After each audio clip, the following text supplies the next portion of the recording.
네, 안녕하세요 여러분. 수학 채널 소튜브입니다. 62강에서는 열벡터 의존성의 보존에 대해서 한번 알아볼 거예요. 우리가 지금까지 공간을 분석하려고 베이시스를 어떻게 뽑아내는지 그런 것들을 알아보고 있었잖아요. 공간 전체를 분석하기 어려우니까 여기서 일부분인 베이시스만을 뽑아내서 이거를 분석해 보려고 하는 거죠. 그래서 우리가 로우 스페이스의 베이시스를 뽑아내는 방법도 알아봤었죠. 이 A를 가우스 조던 소구법을 이용해서 Reduced Row Echelon 폼을 만들어서 여기서 행 공간이 보존된다는 특성을 이용하죠. 그래서 이렇게 만들어진 기하행 사다리 꼴에서 베이시스를 뽑아내는 방법까지 알아봤었잖아요. 그런데 여러분, 이 방법에 단점이 하나 있어요. 우리가 원하는 베이시스를 뽑아낼 수가 없어요. 그게 무슨 말이냐면 어떤 행렬 A를 이렇게 잡아볼게요. 그리고 이것의 기하행 사다리 꼴을 B라고 하고 이것의 로우 벡터들을 뭐 R1' 이런 식으로 할게요. 여기서 0이 아닌 행들만 골라서 로우 스페이스의 베이시스로 뽑아낸 거였잖아요. 그러니까 결국에 우리는 이렇게 만들어진 벡터들밖에 못 뽑아낸다는 거죠. 이 방법을 이용해서는. 그런데 만약에 우리가 이 R1부터 Rn까지 얘네들 중에서 베이시스를 뽑아내고 싶으면 어떻게 해야 될까요? 이렇게 새롭게 만들어진 벡터로 뽑아내는 게 아니라 얘네들 중에서 몇 개를 가져와서 베이시스를 만들고 싶다는 거예요.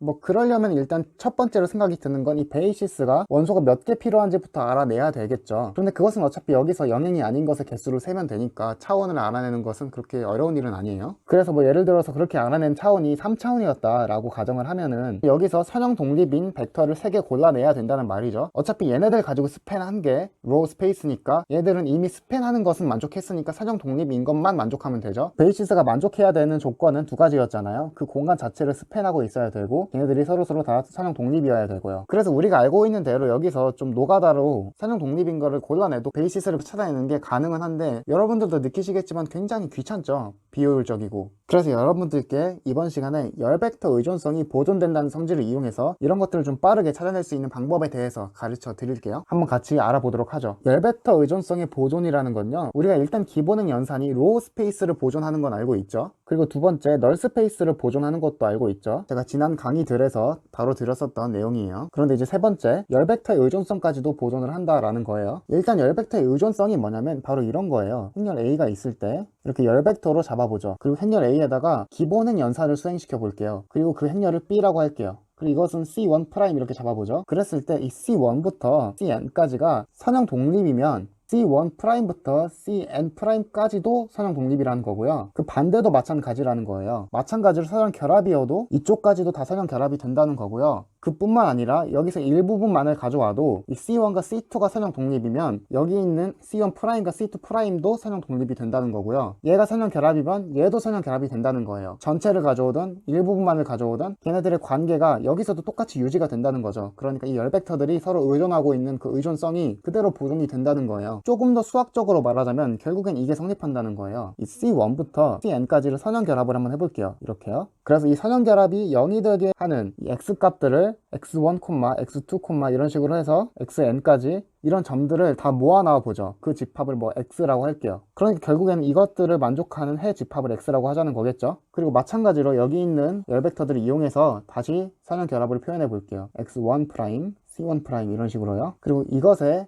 해집합을 X'이라고 했을 때 어차피 X와 X'이 같아진다는 거예요. 이 C1부터 CN까지 얘네들 간의 어떤 의존성은 여기서도 그대로 유지가 된다. 얘네들 간의 이 개수값들이 어차피 달라지지가 않는다라는 소리예요. 그런데 이거 어떻게 증명할지 빤히 보이죠? 별거 아니에요. 어차피 증명을 해보면 보시면 알겠지만 이 X는 어차피 널 스페이스 아닌가요? 왜냐면 널 스페이스라는 것 자체가 이 AX는 0을 만족하는 이 X들의 집합인데 이거를 전개해보면 이런 식이 나오잖아요. 그쵸? A를 위해서 이렇게 잡았으니까요. 혹시나 이해가 안 되시는 분들을 위해서 다시 한번 써보면 A를 C1, C2 이렇게 잡았고요. 여기다가 X를 곱해주면은요, 이 값은 지금 이렇게 전개를 하면 어차피 이렇게 나오잖아요. 그럼 이게 0이 되게 하는 게 널 스페이스잖아요. 그쵸? 그래서 여기서 제가 표현했던 이 X는 어차피 널 스페이스죠. 그리고 우리가 저번에도 알아봤지만 기본행 연산은 널 스페이스를 보존하죠. 그러니까 당연히 뭐 더 증명할 필요도 없이 이거는 보존이 되죠. 이것도 어차피 널 스페이스니까요. 그러면 일단은 이 열벡터들의 의존성이 보존이 된다는 것까지는 알았는데 전체가 다 보존된다는 것만 알았지 일부분을 가져와도 보존이 되는지는 아직 정확하게 증명은 안 했죠. 그런데 여러분, 지금 이 전체를 다 가져와서 보존이 된다면 어차피 일부분도 되는 거예요. 그걸 굳이 증명할 필요는 없죠. 지금 이것만 증명해도 일반성을 잃지 않아요. 하지만 여러분들을 위해서 저는 보여드리긴 할 텐데요. 왜 이렇게 일부분만을 가져와도 의존성이 보존이 된다는 거를 증명한 게 되느냐, 이게 바로 안 보이시는 분들은 잠깐 강의를 멈추고 한번 생각해 보세요. 제가 앞으로 갈수록 이 일반성을 잃지 않는다가 점점 난해해질 거라고 경고를 해드렸어요. 한번 생각해 보셨나요? 그럼 저와 함께 알아보도록 하죠. 사실 진짜 별거 아니에요. 만약에 이 전체에서 성립을 하면 이 C1, C2만 따로 가져와서 얘네 둘 간의 어떤 의존성, 상수를 뭐 알파1이라고 할까요? 알파1 플러스 알파2 이런 식의 의존성이 과연 여기서도 보존이 될 것이냐, 이게 궁금한 거잖아요. 이건 알파1 프라임이라고 할게요. 이것도 프라임이죠. 이렇게 했을 때 이 식을 만족하는 알파1 콤마 알파2를 모아놓은 집합과 이 식을 만족하는 알파1 프라임 콤마 알파2 프라임을 다 모아놓은 집합이 서로 같을 것이냐. 그런데 당연히 같을 것 같지 않아요? 여기 아래를 좀 지우고 설명을 해볼게요. 왜냐면 여러분 이렇게 한번 생각해 보세요. 이 C1과 C2를 가져와서 조금 더 축소된 이런 행렬을 만들었다고 해볼게요. 원래 행렬 A보다는 훨씬 더 조그만 행렬이죠. 이 행렬을 새로운 행렬 C라고 해볼게요. 그리고 이 C를 기본행 연산을 시켜줄 건데요. 여기 위에서 쓰였던 이 기본행 연산과 정확하게 똑같은 기본행 연산을 수행시켜 줄 거예요. 그래서 그 행렬을 D라고 하면은 얘의 결과값은 어차피 C1 프라임, C2 프라임이 나올 거예요. 여기 있는 것과 똑같은 열 벡터가 나오겠죠. 같은 기본행 연산이니까요. 그런데 얘네 입장에서는 이 C1과 C2가 일부분이지만 얘네 입장에서는 어차피 전체 벡터 아니에요? 그런데 우리는 이미 전체 벡터에 대해서는 의존성이 보존된다는 걸 증명했어요. 그런데 얘네 입장에서는 이 두 개가 전체니까 당연히 보존이 되는 거예요. 그러니까 이렇게 전체가 되는 것만 증명해도 일부분만 가져와서 새로운 걸 만들어 버리면 되니까 이 일부분도 보존이 된다는 건 자동적으로 증명이 되는 거죠. 여러분 수학을 공부할 때는요, 그 정리를 딱 배우고 나서 거기서만 생각을 멈추지 마세요. 이렇게 더 확장을 시켜볼 수 없을까? 이런 것들도 충분히 고민을 해보셔야 돼요. 그게 바로 수학을 더 잘할 수 있는 지름길인 것 같아요. 그리고요, 여기서 제가 기본행 연산이라고 표현을 했잖아요. 그럼 결국에는 뭐 행 교환이라든지 뭐 한 행의 0이 아닌 상수배라던가 한 행의 상수배를 다른 행에 더하기, 그건 기니까 그냥 안 적을게요. 이렇게 세 가지가 있잖아요. 뭐 그중 한 가지를 했다는 거죠. 그쵸? 그럼 여기서 조금 더 확장시켜 생각해보면 결국엔 무슨 소리예요? 그쵸? 가우스 조던 소거법을 해도 보존이 된다는 거죠. 기본행 연산을 한 번 했을 때 보존이 되면 두 번 했을 때도 어차피 보존이 되지 않아요? 그렇죠? 기본행 연산을 한 번 수행하고 어차피 보존이 된 상태에서 거기서 한 번 더 수행하고 그럼 또 보존이 되죠? 그럼 어차피 여기서 여기까지도 보존이 된 거잖아요. 그러니까 기본행 연산을 뭐 100번 수행하든 몇 번을 수행하든지 간에 어차피 끝에 도달해서는 처음이랑 끝이 보존이 되어 있을 거라는 소리예요. 그러니까 결국에 가우스 소거법도 보존이 되겠죠. 가우스 소거법은 어차피 기본행 연산들을 막 여러 번 수행하는 거니까요. 이런 식으로까지 더 확장을 해볼 수도 있어요. 수학을 전공하시는 분들이라면 이렇게 한계가 됐을 때 이렇게 가우스 소거법까지 된다, 아니면은 이렇게 전체가 됐을 때 일부분도 된다, 이렇게 전체에서 일부로 혹은 일부에서 전체로 이렇게 왔다 갔다 할 수 있는 확장은 좀 자유자재로 되게 연습을 해두시는 게 좋을 거예요. 나중엔 더 어려운 것도 많이 나오니까 이런 부분 꼭 챙기세요. 알겠죠? 그럼 이걸로부터 알 수 있는 건 사실 뭐겠어요? 결국에는 가우스 조던 소거법을 해도 의존성이 유지가 된다는 거잖아요. 그러니까 어떤 행렬 A를 뭐 이렇게 C1부터 CN까지 잡고 B를 이거의 기하행 사다리꼴이라고 해보죠. 그리고 이 B는 아까처럼 C1 프라임 이렇게 잡아볼게요. 그랬을 때 보통 기하행 사다리꼴이 어떻게 생겼어요? 뭐 1 뭐뭐뭐 이렇게 있고 다 0이다가 뭐 다시 1 뭐뭐뭐 이렇게 있죠. 그리고 000 가다가 그 다음 리딩 1 나오고 1 이런 식으로 돼 있죠. 그리고 여기서 여러분들께 용어를 잠시 설명을 해드리자면 이렇게 리딩 1이 포함되는 열을 피벗 컬럼이라 그래요. 이렇게 리딩 1이 포함되어 있는 열이에요. 그리고 여러분들도 쉽게 관찰을 하실 수 있는데 이 리딩 1이 포함되어 있는 열끼리는 어차피 다 선형 독립일 거예요. 왜냐면 얘를 뭐 알파1, 알파2, 알파3라고 이 열벡터들을 이름을 붙인다면 알파3의 이전 애들은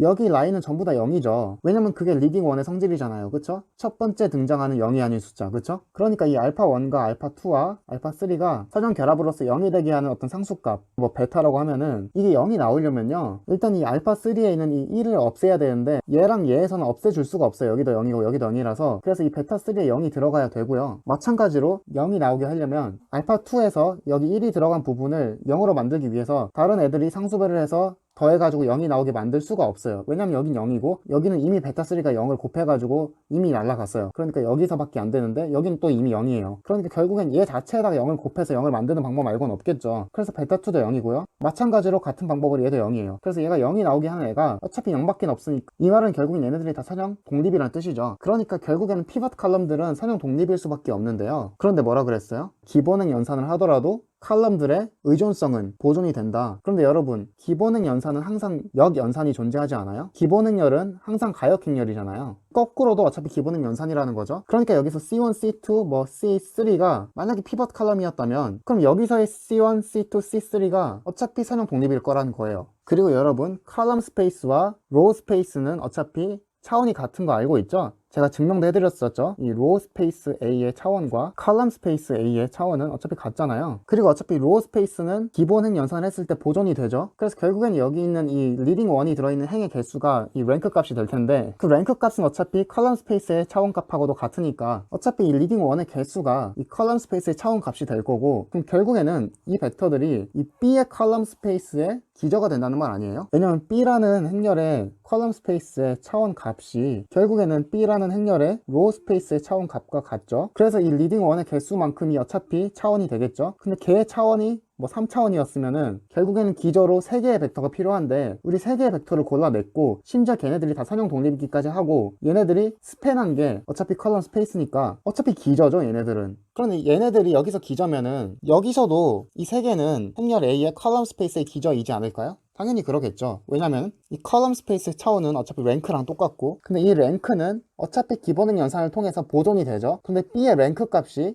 여기서의 리딩 1의 개수랑 똑같은데, 근데 그 리딩 1의 개수가 어차피 여기서 이 열벡터의 개수랑 똑같은데 이 개수랑 지금 같죠? 그러니까 지금 이 열벡터의 개수가 A의 컬럼 스페이스의 차원 값이랑 같다는 거예요. 그런데 그 와중에 열벡터의 의존성은 보존이 되니까 얘네들끼리 선형 독립이면 얘네들도 선형 독립이고, 그러므로 얘도 기저가 되는 거죠. 그런데 여기서 여러분들이 주의할 점은 컬럼 스페이스가 보존이 되진 않아요. A의 컬럼 스페이스와 B의 컬럼 스페이스는 다를 수 있어요. 로우 스페이스는 보존이 되는데 컬럼 스페이스는 보존이 안 돼요. 이 차원 값만 보존이 되는 거예요. 무슨 말인지 알겠죠? 얘가 3차원이면 얘가 3차원이다, 이런 식으로 차원만 보존이 되는 거지 공간 자체가 보존이 되진 않아요. 그건 유의하세요. 그런데 로우 스페이스는 공간 자체도 보존이 되는 거예요. 그래서 우리가 어떤 A를 트랜스포즈해서 여기서의 어떤 벡터들이 A의 트랜스포즈의 컬럼 스페이스의 베이시스인지를 알아낸다면, 그럼 결국에 그것은 행렬 A의 로우 스페이스의 베이시스들이 되겠죠.